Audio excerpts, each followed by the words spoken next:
The sea, a fickle mistress, tossed our ship like a child's toy, relentless and unforgiving. Each wave felt like a hammer blow, shaking the very core of our vessel. For 3 days the storm had raged with a fury that seemed almost personal, tearing at our sails, our hope, our very souls. The wind howled like a banshee, and the rain lashed at us like 1,000 whips. Water, endless grey water, stretched in every direction, a vast expanse of nothingness. It was as if the world had been reduced to this monochrome void, devoid of life and colour. We were lost, adrift in a watery purgatory with no land in sight and no hope of rescue. The ocean had become our prison, and we its unwilling captives. Then silence. The storm abated as quickly as it began, leaving an eerie calm in its wake. The sea, once a raging beast, now lay still, as if exhausted by its own fury. Exhausted, I clung to the wreckage, the only survivor of the ill-fated voyage. The silence was deafening, broken only by the gentle lapping of the waves against the debris. The sun, a cruel jest, beat down on my blistered skin. Days blurred into nights, each one more torturous than the last. The relentless heat sapped my strength, leaving me weak and delirious. Hunger gnawed at my belly, thirst parched my throat. Every breath was a struggle, every moment a battle for survival. My body was failing, but my spirit clung to the faintest glimmer of hope. Just when my resolve began to falter, a shape emerged from the horizon. It was faint, almost imperceptible, but it was there, a beacon of hope in the vast emptiness. An island, cloaked in mist, beckoned me forward. It was like a mirage, a dream too good to be true, but I had to believe it was real. It was my only chance. With the last of my strength, I steered the mangled piece of the mast towards the shore, my heart pounding with a fragile hope. Each stroke was agony, but the thought of land kept me going. Perhaps, just perhaps, this was a chance at salvation. The island loomed closer, and with it the promise of life. I dared to dream of rescue, of survival, of a future beyond this endless sea. The island, upon closer inspection, was an enigma. Towering palm trees swayed gently in the breeze, their fronds an impossible shade of emerald green. A beach of shimmering white sand, soft as powdered sugar, met the turquoise waters. Paradise, one might say. Yet something felt amiss. An unsettling stillness hung in the air, broken only by the gentle lapping of the waves. And then I saw them. Objects scattered across the beach like forgotten memories. A child's teddy bear, its fur matted with salt, lay next to a chipped porcelain doll. A leather-bound book, its pages bleached by the sun, sat atop a pile of driftwood, each item a story waiting to be told. Curiosity, stronger than fear, propelled me forward. What manner of place was this, where lost things gathered? The deeper I ventured into the island's interior, the stranger the collection became. A suit of armour, rusted and ancient, stood guard beside a Victorian-era gramophone. A grandfather clock, its hands frozen in time, leaned precariously against a palm tree. It was as if the island itself curated these lost treasures, each one a testament to a life lived, a moment past. A wave of sadness washed over me, a poignant reminder of my own lost life aboard the ship. As I rounded a bend in the path, a flash of colour caught my eye. A bright red bicycle, its handlebars adorned with faded streamers, lay abandoned in a clearing, and next to it, a pair of small, worn shoes. My heart skipped a beat. This was no ordinary collection. My breath caught in my throat as I stumbled upon a clearing bathed in dappled sunlight. There, amidst the trees, sat a group of people.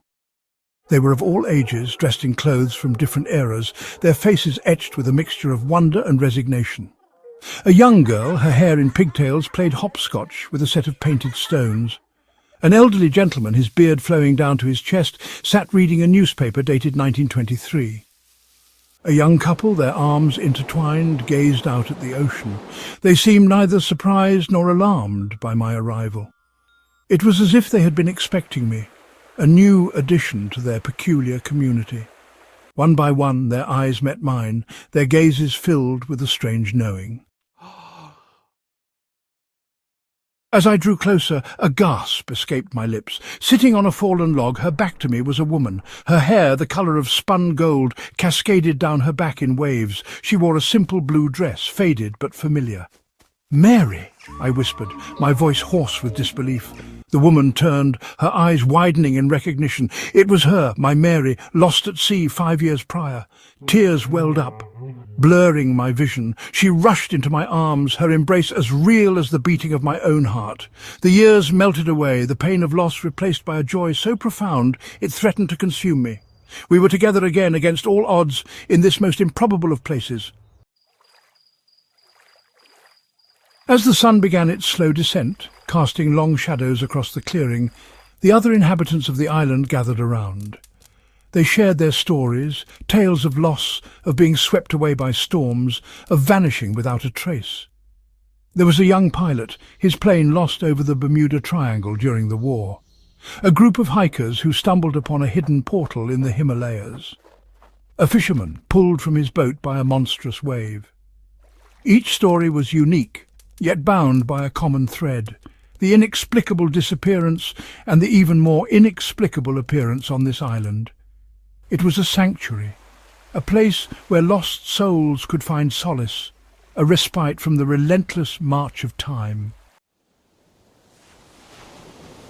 Days turned into weeks, weeks into months. I learned to live in harmony with the island and its inhabitants. We fished, we foraged, we shared stories and laughter under the starlit sky. The pain of the past gradually faded, replaced by a sense of peace I had never known. Mary and I, reunited after years of separation, cherished every moment together.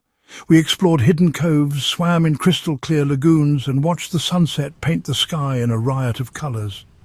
For the first time in a long time I felt truly alive, yet a part of me yearned for home, for the familiar sights and sounds of my life before the storm.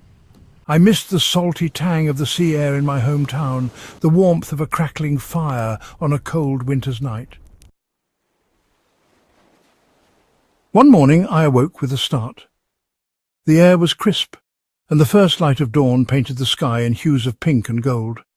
It felt different, almost as if the island itself was whispering to me. A strange pull, a whisper on the wind, told me it was time to leave. The gentle rustling of the leaves seemed to echo the sentiment, urging me to move forward. I found Mary on the beach, gazing out at the endless horizon. Her silhouette was serene against the backdrop of the vast ocean, a picture of calm and contemplation. She turned to me, her eyes filled with understanding. It was as if she had been expecting this moment, her gaze steady and reassuring. "It's all right," she said, her voice soft as the sea breeze. "This island, it's a place of healing, of second chances. This island, it's a place of healing, of second chances. A sanctuary where lost souls could find themselves again, where broken hearts could mend. But it's not our forever home. It's a place to find our way, to gather strength for the journey ahead." She was right, I knew. Deep down, I had always known. The island was a chapter in our lives, not the entire story. As much as I had come to love this strange and wonderful place, it was time to return to the world, to carry the lessons I had learned back to those who still searched for their own lost shores. The memories and experiences here would guide me, a beacon in the darkest times. With heavy hearts we said our goodbyes to the other inhabitants. Each farewell was a promise to remember, to cherish the bonds we had formed. They gathered on the beach, their faces a mixture of sadness and acceptance. The island had been a refuge, a place where we had all found a piece of ourselves. They understood the call of home, the bittersweet ache of leaving a place that had offered solace and rebirth. As we looked towards the horizon, we knew that the island would always be a part of us, a hidden sanctuary in our hearts. A small boat, crafted from salvaged wood, lay waiting for us. Its frame was sturdy, built with care and precision, each piece of wood telling a story of resilience and survival. The woven palm leaves, intricately intertwined, added a touch of nature's artistry. This humble vessel was more than just a means of transport. It was a symbol of hope, a beacon guiding us back to the world we had left behind. As we pushed off from the shore, the island began to shimmer in the distance, its outlines blurred, as if it were a mirage, fading from view, a dream slipping away with the tide. I looked back one last time at the island of lost things, a place of wonder and mystery, a sanctuary for lost souls. It was a land where time seemed to stand still, where every corner held a secret waiting to be discovered. This island had given me back my Mary, had healed my wounded spirit, and taught me the true meaning of loss and redemption.